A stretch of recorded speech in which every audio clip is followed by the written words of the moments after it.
Hola, hola amigos de practicatest.cl. ¿Cómo están? Nos hemos juntado hoy día nuevamente para seguir, ¿cierto?, aprendiendo acerca de técnicas de conducción, ¿ya? Recuerden siempre revisar y leer el tema completo y si tienen consultas, mandárnoslas. Y si están conectados en la clase también la pueden hacer en tiempo real a través de la sección de preguntas y respuestas, ¿ya? Ningún problema con ello. Y hablamos de la estabilidad, hablamos del frenado, hablamos del adelantamiento, ¿cierto? En clases anteriores.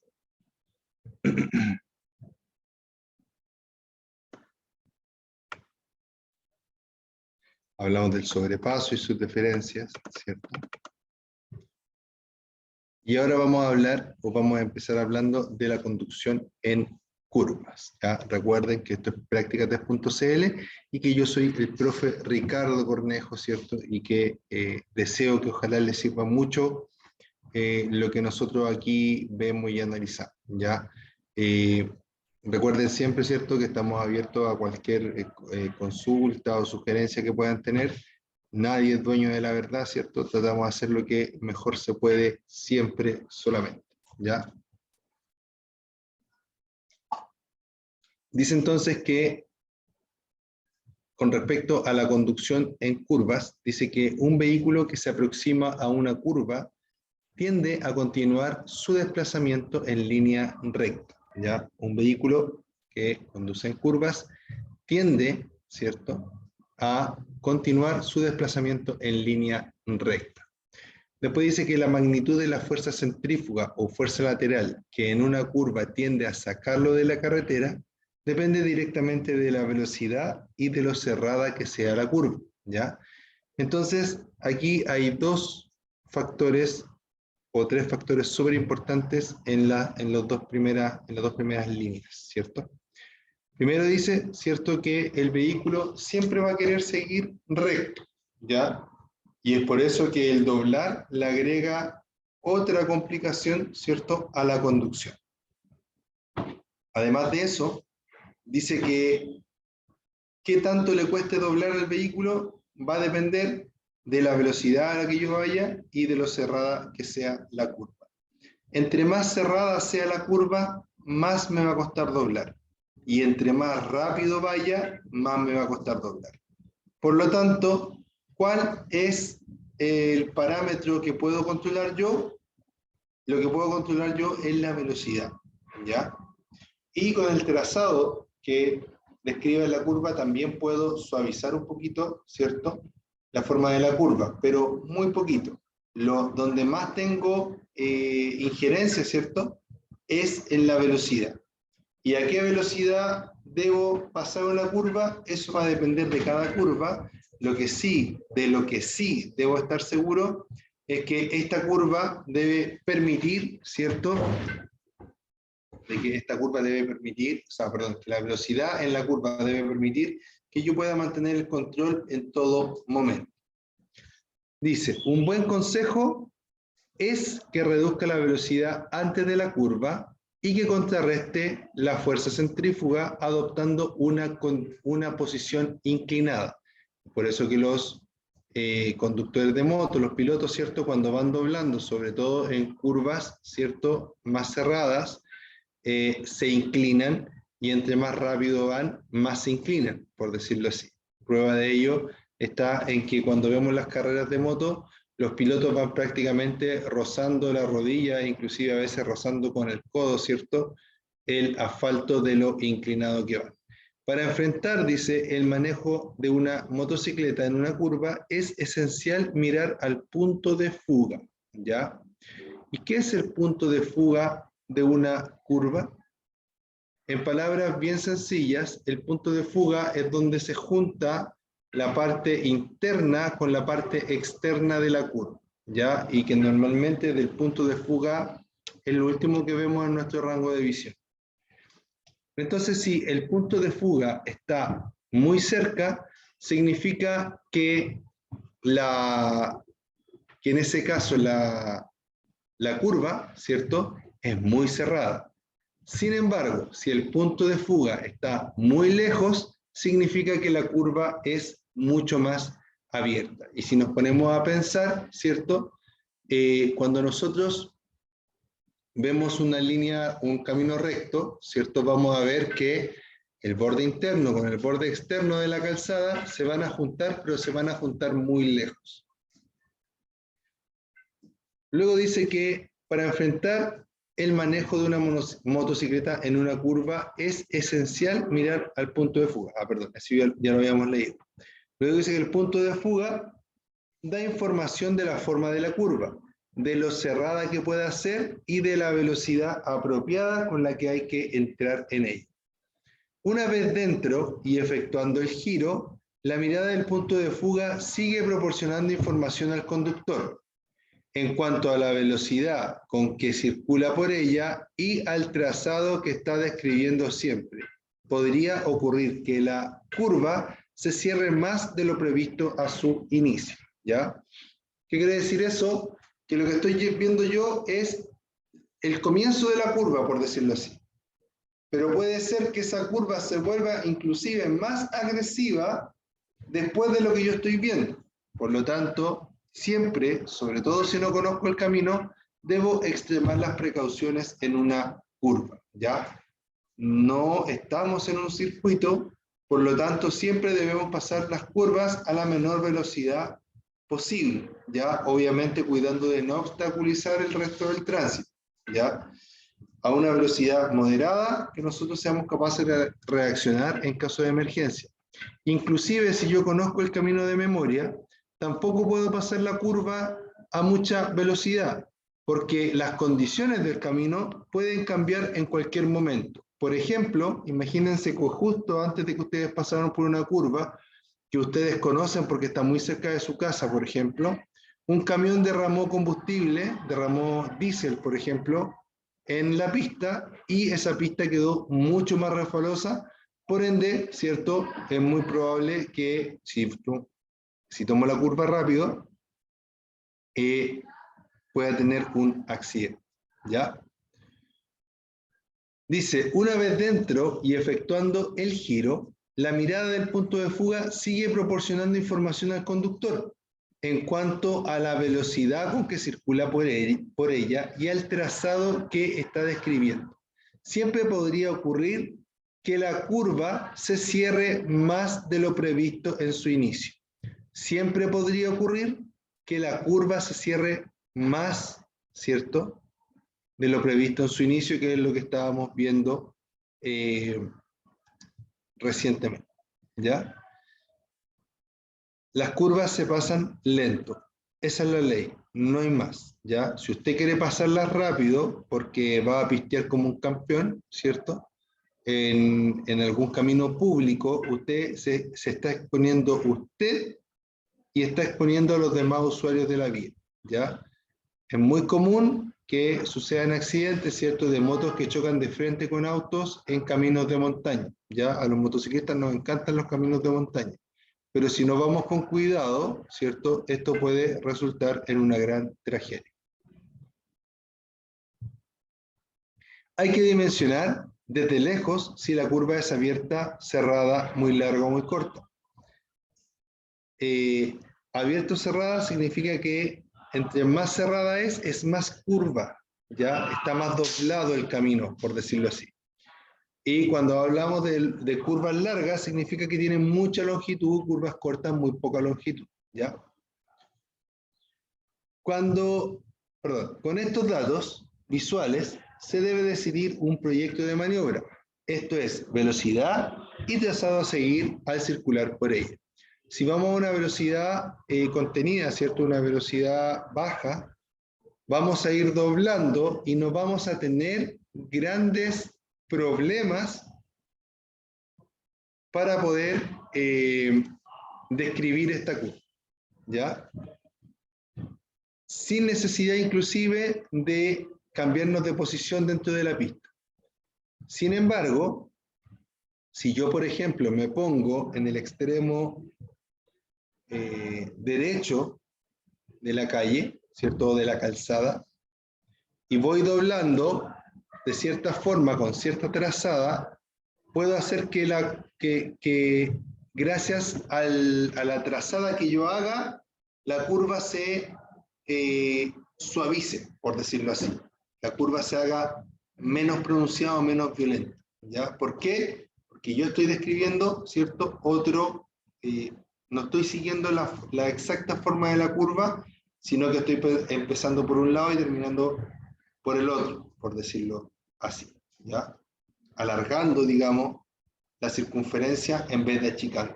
¿Ya? Obviamente que el trazado que yo tome va a decidir o va a incidir en cuánta fuerza centrífuga me afecte a mí y la forma en la cual me va a afectar. Dice que, recuerde que, en lo posible, debe hacer todo el frenado antes de llegar a la curva y no mientras la recorre, después del punto de inicio. Si es necesario frenar mientras va en la curva, hacerlo lo más suave posible con el freno delantero en gran medida y usar el freno trasero solo para corregir la trayectoria. En casos de emergencia, por ejemplo, cerrar más la curva. Si al virar la rueda trasera resbala, gire cuidadosamente en el sentido de la patinada. ¿Ya? Si ustedes se ponen a ver videos de rally, se van a fijar que cuando al vehículo se le va yendo la cola hacia un lado, por ejemplo, se le va yendo la cola hacia allá, las ruedas doblan también en el mismo sentido, ¿cierto? Para que el auto recobre la estabilidad. Porque si usted no realiza esa gestión, lo que va a terminar haciendo es que la cola va a sobrepasar a la punta y el vehículo va a terminar haciendo una especie de trompo, ¿ya? Entonces veamos de nuevo lo que dice acá. Dice, en lo posible debe hacer todo el frenado antes de llegar a la curva. Súper importante. El frenado se hace antes de que usted llegue a la curva y no mientras la recorre, ¿ya? Primero frene todo lo que tiene que frenar y cuando empieza a meterse en la curva, acelere, pero muy suavemente para que la rueda trasera empiece a traccionar. Como la rueda trasera va a ir traccionando, va a ser más fácil que usted pueda meter la moto por donde usted quiera que vaya. Luego dice que si es necesario, ¿cierto? Solo si es necesario, mientras va en la curva, si es necesario frenar, mientras va en la curva, hágalo lo más suave posible con el freno delantero en gran medida y usar el freno trasero solo para corregir la trayectoria en caso de emergencia. ¿Ya? Siempre el freno muy suave. ¿Ya? Siempre el freno muy suave. Si al virar la rueda trasera resbala, gire cuidadosamente para el mismo lado. Si la rueda trasera se les va yendo, es como que el trasero también se nos va yendo hacia la derecha, giramos hacia la derecha y de esa forma la moto se va a empezar a correr de lado y se va a estabilizar y va a permitir que pueda seguir derecho. ¿Ya? Después dice, debe mantener siempre el trazado dentro de la pista que le corresponde. Es por eso que se hace necesario llegar a la curva a una velocidad reducida. Un exceso de velocidad puede producir tomar la curva muy abierta, cambiarse de pista y chocar contra otro vehículo o contra las barreras de contención. Ya, para empezar, ¿cierto? Si yo me salgo de mi pista en un camino de montaña, normalmente los caminos de montaña tienen doble sentido y no está separado un sentido del otro, normalmente, en la mayoría de los casos, ¿ya? Por lo tanto, si yo me caigo en la curva, mi cuerpo no tiene dirección, por lo tanto se va a ir desplazando en la dirección que me iba cayendo y de ahí no me va a sacar nada. Y tengo dos opciones, o choco con una barrera de contención que no está hecha para soportar carne humana, ¿ya? Sino que cuando una persona choca con una barrera, la barrera actúa como un verdadero cuchillo, produciendo lesiones gravísimas a las personas. Ya incluso hay muchos casos de gente famosa que ha chocado, gente famosa que le gustan las motos de forma emblemática, por decirlo así, ¿ya? Y que ha chocado y ha tenido este tipo de lesiones, ¿cierto? Y son lesiones realmente graves, ¿ya? Aunque usted vaya equipado, igual puede resultar con lesiones graves si usted termina chocando a velocidad su cuerpo con una barrera de contención. Por lo tanto, es muy, muy peligroso. Además de esto, ¿cierto? Además de esto, debemos saber que si no chocó con la barrera, también es muy probable que choque con un vehículo que viene en sentido contrario. Y tampoco sería muy agradable, ¿ya? A pesar de que un vehículo igual es más blando que una barrera de contención, probablemente tampoco están hechos, ¿cierto?, de esponja o de algo que no nos vaya a hacer daño. Probablemente vamos a resultar muy dañados en cualquiera de los dos casos. Por lo tanto, es muy importante guardar máxima precaución y tomar las curvas a mucha menor velocidad de la que llevamos normalmente. Lo óptimo es mantenerse siempre aproximadamente al centro de la pista, ¿ya? Siempre tratar de mantenerse al centro de la pista. Lo peor que puede hacer es tomar la curva por la parte interna, ya que la inercia tiende a llevarlo hacia la... Perdón. Ya que la inercia tiende a llevarlo hacia la pista a su izquierda en caso de ir a una velocidad muy elevada, ¿ya?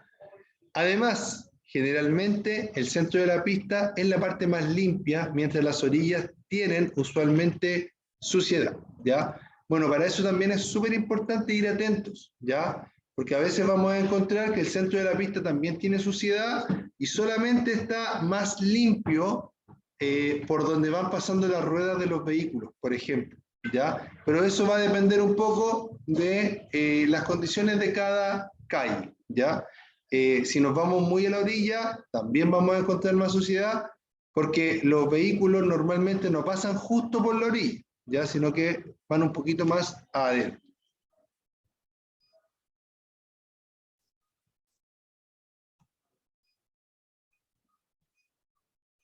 Y ahora vamos a hablar de la conducción con acompañante.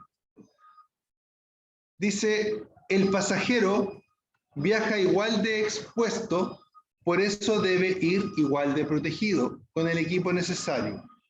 Casco, guantes, botas, chaleco, etc. El pasajero se debe subir a la motocicleta una vez que esté encendido el motor de la misma y el conductor se encuentre preparado con ambos pies en el suelo y el freno delantero apretado con fuerza. El pasajero se debe subir por el lado izquierdo, apoyándose en el hombro del conductor y con el pie izquierdo en la estribera, pasando la pierna derecha por sobre el asiento de la motocicleta. Entonces, primero que todo, tenemos que nuestro acompañante siempre debe ir equipado igual que nosotros o mejor, ¿ya? Porque para empezar, si chocamos o si nos caemos o si hacemos alguna mala maniobra, va a ser nuestra culpa y el dañado puede ser el pasajero o la pasajero, dependiendo de a quién llevemos, ¿cierto? Entonces, nuestra responsabilidad que el copiloto llegue bien al destino, ¿cierto? Y es algo, una irresponsabilidad muy grande, por ejemplo, llevar a copilotos sin casco. Yo he visto motos a más de 100 km por hora por la autopista, el piloto bien equipado y la acompañante sin nada, ya prácticamente con ropa de calle, que ni siquiera cubre brazos y piernas, ¿cierto? En un accidente puede ser que al conductor no le pase nada, pero la acompañante en ese caso puede resultar muerta. Entonces es muy importante, chiquillos, que eso no pase. Es muy importante que eso no pase.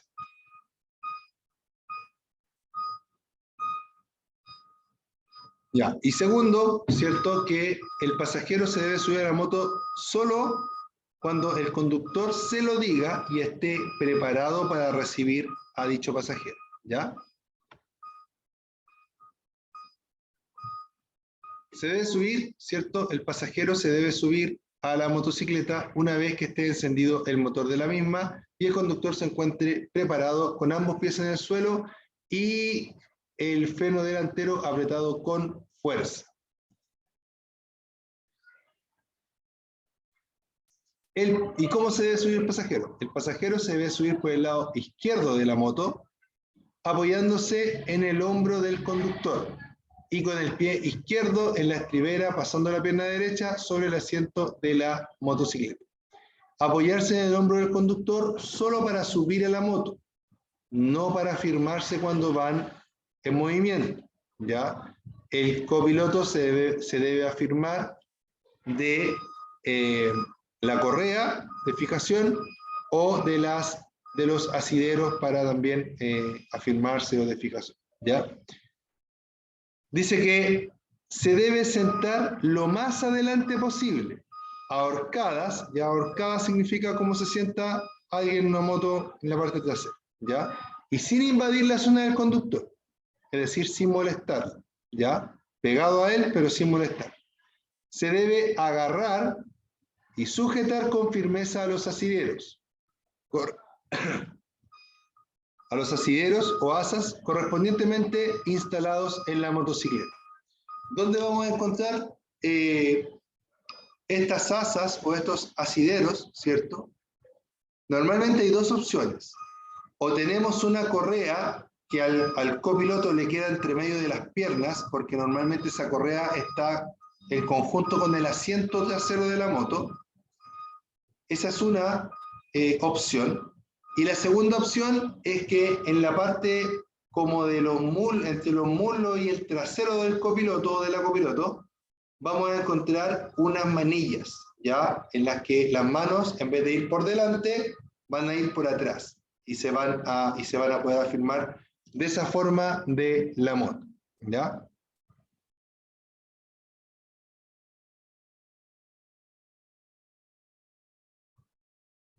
Ya, entonces se debe agarrar el pasajero y sujetar con firmeza de los asideros ASA correspondientemente instalados en la motocicleta.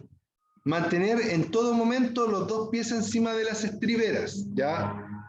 También se ve mucho en la calle que a veces como que el copiloto va cansado y deja los pies colgando, ¿ya? Eso es muy peligroso, porque si hay una piedra, por ejemplo, aunque fuera una piedra así de este porte y está suelta en el camino, y la persona lleva los pies cerca del suelo y le pega a esa piedra, imagínense que la moto vaya a 100 kilómetros por hora y le pegue con el pie a una piedra que está, aunque esté suelta, le puede provocar lesiones graves, ¿ya? Entonces, siempre los pies tienen que ir en los asideros de la moto. Además, eso va a mejorar, ¿cierto?, la estabilidad de la moto, porque si lleva los pies colgando, los pies nunca van a ir fijos, sino que van a ir como para allá y para acá, ¿ya? En cambio, en los asideros, los pies van a ir fijos.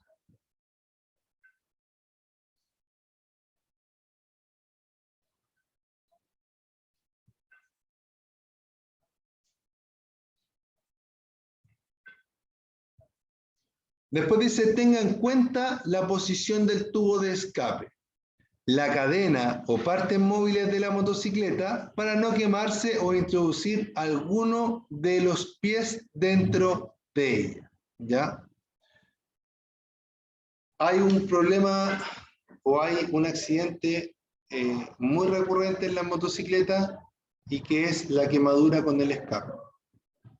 En gran medida pasa porque las personas se suben a la moto sin pantalón largo o sin algo que le cubra las piernas. Entonces, al primer toque se queman y son quemaduras muchas veces graves, ¿ya?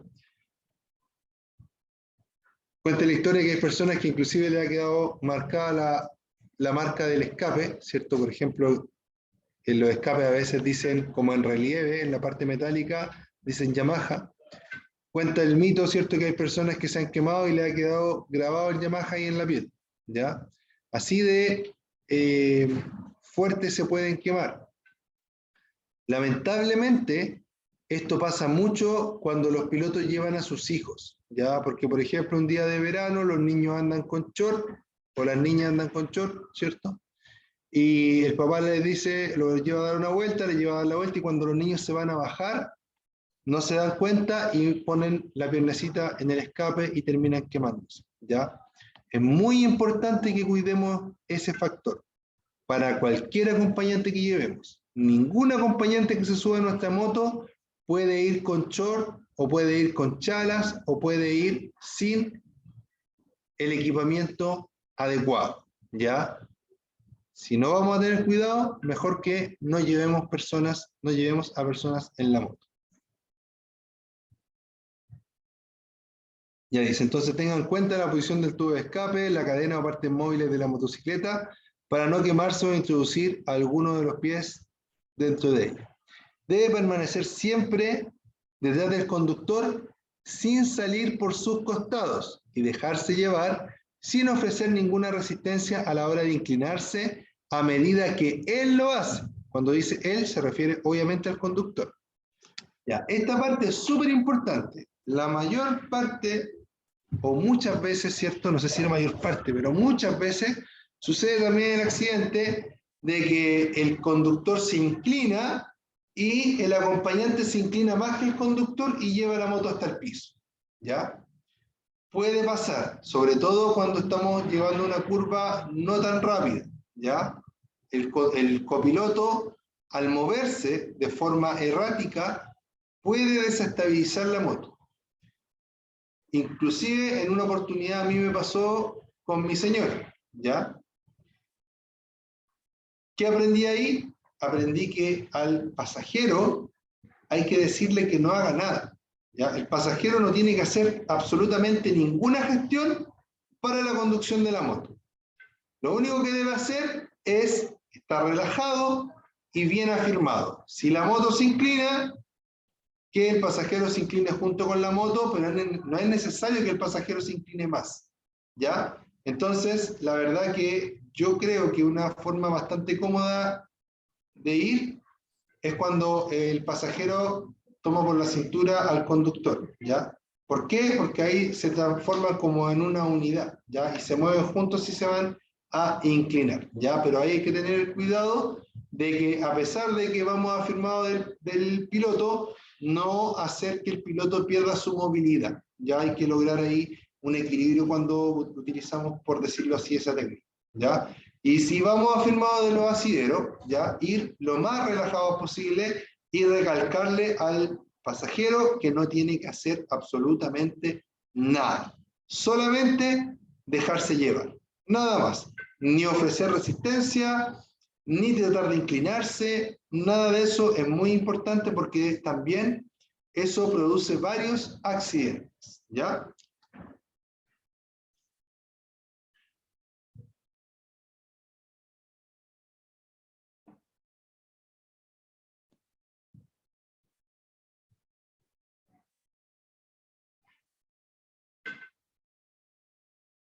Evite hablar con el conductor y hacer movimientos bruscos. En trayectos largos debe hacer paradas frecuentes, ¿ya? En trayectos largos, haga paradas, ¿ya? En realidad, haga paradas siempre que las necesite, ¿ya? Y comuníquese mucho con su pasajero, ¿ya? Me refiero, no que vayan hablando todo el rato. Ahora, si tienen intercomunicadores, que son unos aparatos que permiten que el conductor y el pasajero puedan hablar de forma más cómoda, pero sí, si tienen eso es más fácil poder hablar. Si no, no es tan fácil, pero sí tener comunicación, o sea, decirle al pasajero, oye, si necesitas ir al baño, avísame, si voy muy rápido y tenés miedo, avísame, si, no sé, si me quieren mostrar algo, hazlo de tal forma, por ejemplo, oye, mira el cerro, mira el cielo, no sé, ¿ya? Hazlo de tal forma y tratar de entenderse sin palabras, ya con gestos. Entonces, ya, entonces tener en cuenta la posición del tubo de escape, ¿cierto? Permanecer siempre detrás del conductor sin salirse hacia los costados, hablar, evitar hablar con el conductor y hacer movimientos bruscos y parar siempre que sea necesario, ¿ya?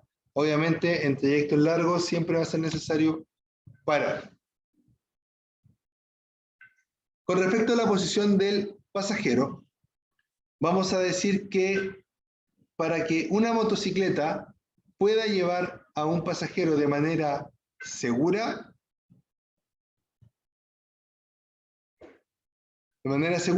debe tener asideros o correas para que se pueda agarrar.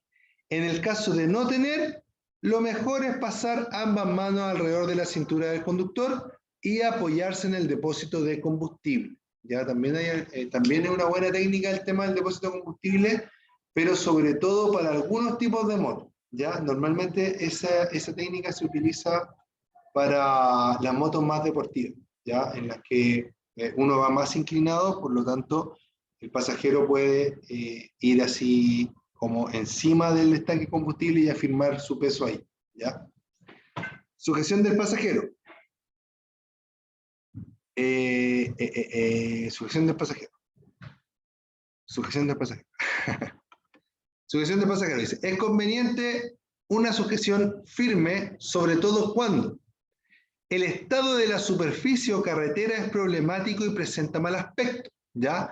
Las motos, aunque pueden andar muy bien por terrenos off-road, ¿cierto? O terrenos complejos, sí se mueven mucho y se sacuden mucho, ¿ya? Por lo tanto, es recomendable, ¿cierto?, que si vemos que el camino va a ser complejo, avisarle al pasajero también que se afirme, que tenga cuidado.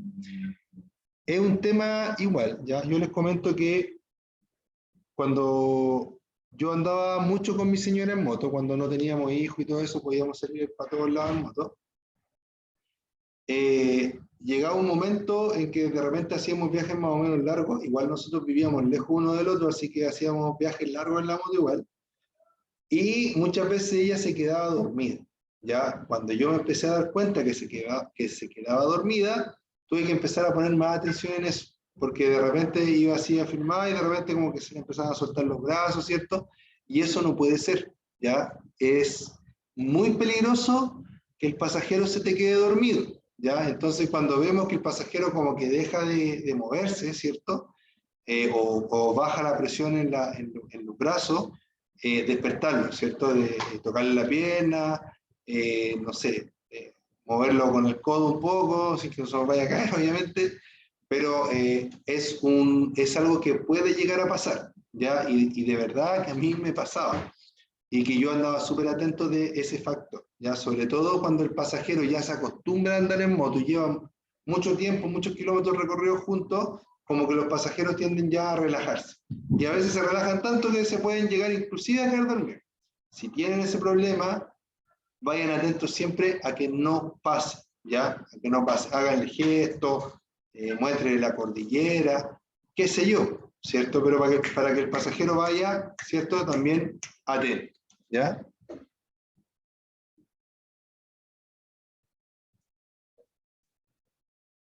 Ya, también hay que cuidar mucho el tema de la sujeción al encender la motocicleta y continuar con la marcha después de haber estado detenidos. Y cuando se vaya a realizar movimientos o maniobras bruscas. Cuando se vaya a realizar movimientos o maniobras bruscas. Además, usted debe saber, la motocicleta responderá de manera más lenta cuando circula con un pasajero. Cuanto mayores sean las dimensiones y peso del pasajero, más tiempo necesitará para reducir la velocidad o acelerar. Sobre todo si es una moto pequeña o de baja potencia. Yo creo que a todas las motos les afecta un poquito, ¿ya? Pero a las motos más chicas les afecta mucho más que a las motos más grandes, ¿ya? Entonces, mucho ojo con eso, ¿ya? Consejos para el pasajero: seguir los movimientos que realiza el conductor mientras conduce. Cualquier brusquedad puede acabar con una caída. Nunca agarrarse a los hombros o brazos del conductor. Debe viajar sujetándose con fuerza de los asientos.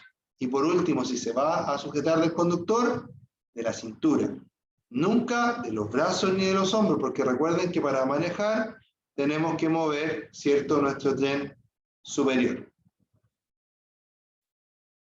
Al bajarse, la misma recomendación que al subirse. El conductor debe sujetar bien la motocicleta, apoyando ambos pies en el suelo y accionando el freno delantero. Así evita que ésta se le vaya de las manos. Cada vez que se produzcan circunstancias especiales, avise siempre al pasajero. Cuando va a acelerar,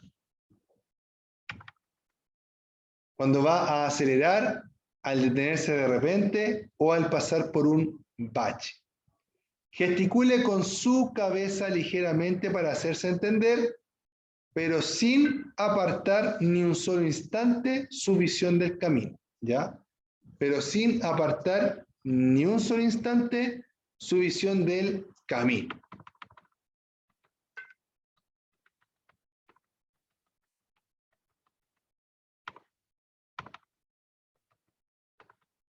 Ya, comunicación entre conductor y pasajero. Si el pasajero comienza a gritar desde la parte de atrás y el conductor no le entiende por la velocidad y el viento, este puede desconcentrarse poniendo menor atención en la conducción y obviamente eso puede ser peligroso. Antes de iniciar el trayecto, conviene establecer un código de comunicación, como por ejemplo un golpecito que indique cuidado o que reduzca la velocidad para poder hablar. Cambio del comportamiento dinámico.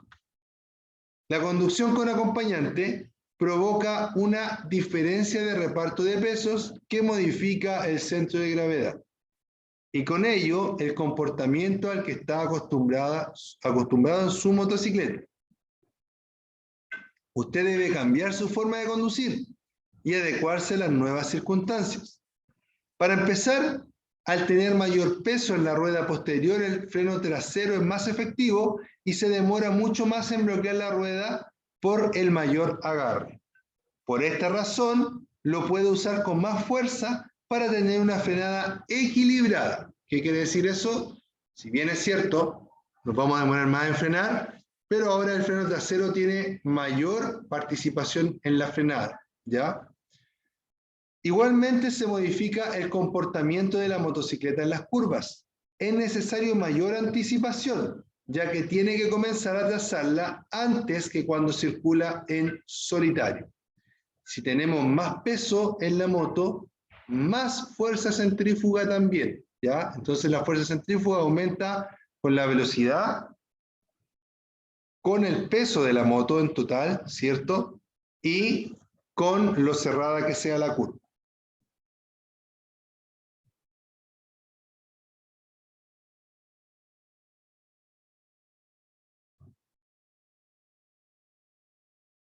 El pasajero implica que el reparto de pesos cambie totalmente. Y ahora la rueda trasera soporte más peso, sobre todo si está de viaje y más encima lleva equipaje. Hay muchas motos que ahora andan muy cargadas, ¿ya? Anda el piloto, el copiloto y 3 maletas atrás, ¿ya? Estamos hablando de las motocicletas, sobre todo Big Trail, ¿ya? Ese tipo de motos puede cargar esa cantidad de peso porque están hechas para eso, para empezar. Entonces, ojo cuando queremos ponerle ese tipo de equipamiento a una moto de baja cilindrada. Puede ser que llegue a ser bastante peligroso para nuestra conducción.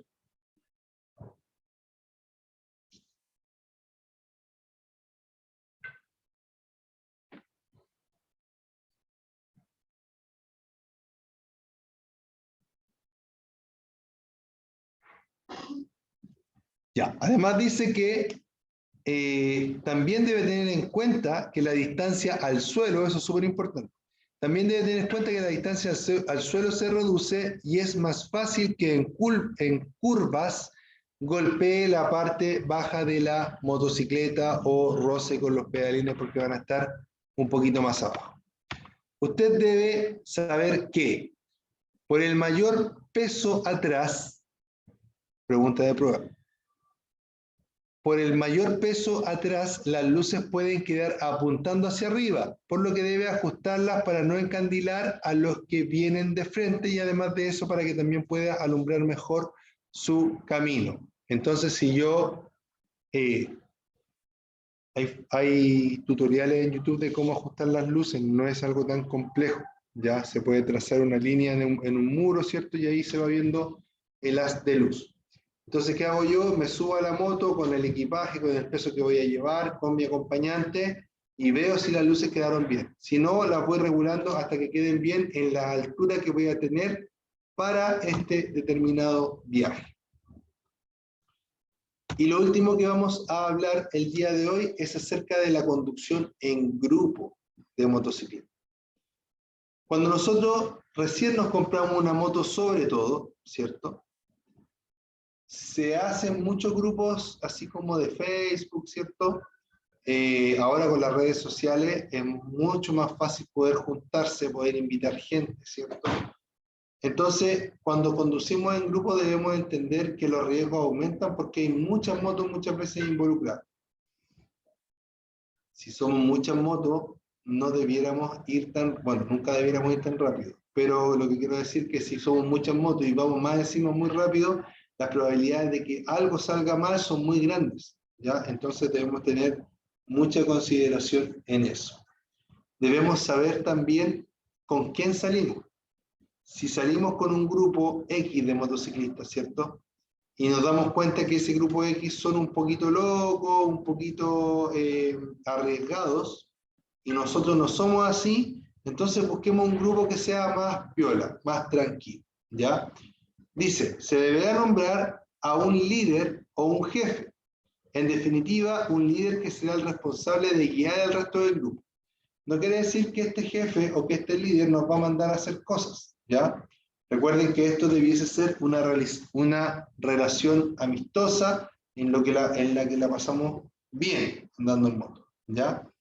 Entonces, pero sí este jefe o este líder debe ser alguien capaz de entender y de guiarnos de la mejor forma posible para que los paseos siempre salgan lo mejor posible, no tengamos accidentados, etc. Entonces, lo más normal es que sea una persona que lleva andando en moto harto tiempo.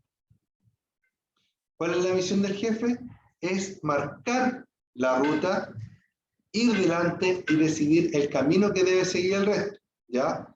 Marcar la velocidad a la que debe circular el grupo y decidir cuándo tienen que parar, ¿ya? Obviamente todas estas cosas, todas estas decisiones también se toman en conjunto.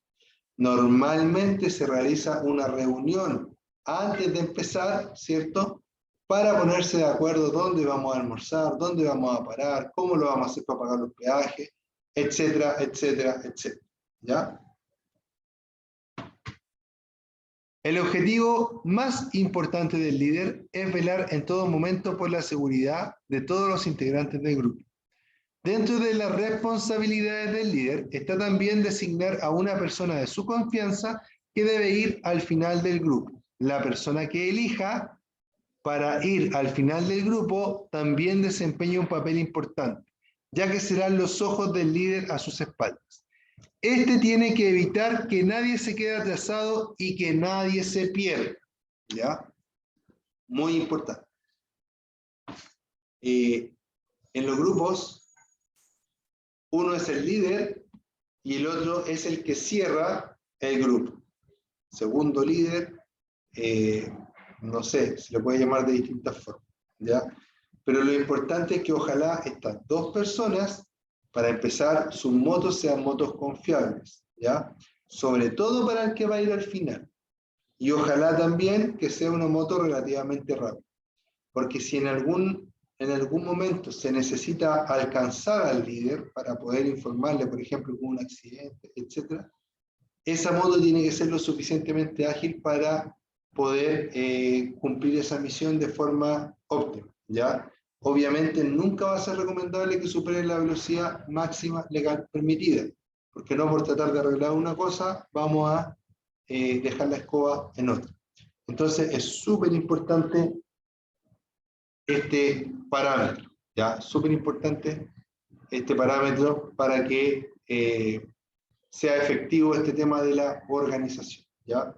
La persona que va atrás debe preocuparse siempre de cualquier problema que haya pasado en la ruta. Por ejemplo, si una persona quedó en pana, esta persona debe acompañarlo y ver cuál es la mejor solución para salir de ese problema, ¿ya? Siempre es importante que cuando anden en grupo carguen la mayor cantidad de combustible posible en cada parada posible, ¿ya? Es decir, siempre mantener lo mejor posible o lo más llenos posible los estanques en caso de cualquier emergencia. Estimados amigos, esa ha sido la clase del día de hoy. Espero que les haya gustado muchísimo. A mí me gustó bastante. Debe ser porque la hice yo, pero espero que a ustedes les guste y les sirva mucho. Recuerden revisar todos los temarios que tenemos para ustedes acerca de clase C. Mi nombre es Ricardo Cornejo y esto es Práctica Test Cuídense mucho, nos estamos viendo pronto. Recuerden que todos los días tenemos clase a las 5 de la tarde de lunes a viernes. Nos vemos, cuídense mucho y chao, chao, que estén muy bien.